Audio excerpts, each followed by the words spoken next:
இன்றைக்கி கடவுள் நம்மளுக்கு கொடுத்துருக்க வசனம் 1 யோவான் 4:20. தேவனிடத்தில் அன்பு கூறுகிறேன் என்று ஒருவன் சொல்லியும் தன் சகோதரனை பகைத்தால் அவன் பொய்யன்.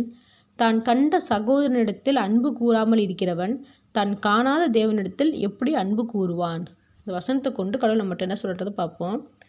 கூட பிறந்தவளுக்குள்ள எப்போ விரிசல் விழுகுதுன்னா, போட்டி, பொறாமை, தான்ற அகம்பாவம். நான் சொல்கிறதா நீ கேட்கணும் அப்படி நம்ம நினைக்கிறோம்.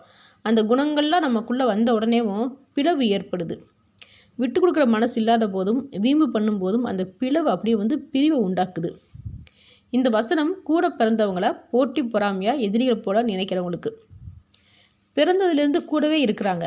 அவங்களோட பழக்கங்கள் என்னது, கேரக்டர் என்னது, எப்போ கோவப்படுவாங்க, எப்போ சிரிப்பாங்க, எப்போ சந்தோஷமாக இருப்பாங்க, எல்லாமே தெரிஞ்சிருந்தோம் அவங்கள பகைவர் போல் நம்ம நடத்தினோம்னா, தேவனை பற்றி எதுவுமே தெரியாத போது எப்படி தேவனிடத்தில் அன்போடு நம்ம இருக்க முடியும்னு கடவுள் கேட்குறாரு.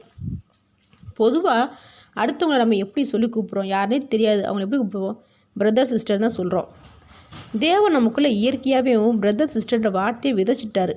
ஏன்னா அப்போ தான் நம்ம அடுத்தவங்ககிட்ட அன்பாக இருப்போம்னு. ஆனால் நாம் என்ன செய்கிறோம்? அந்த அன்பை கோவத்துக்கு இரையாக்கிடுறோம்.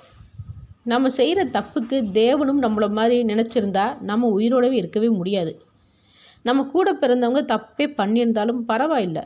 தேவன் நம்மளை மன்னிப்பது போல் நாமளும் மன்னிக்கும் போதும் விட்டு கொடுக்கும் போதும் தேவன் நமக்கு நல்ல சகோதரனாக சகோதரியாக இருப்பார். ஆமேன்.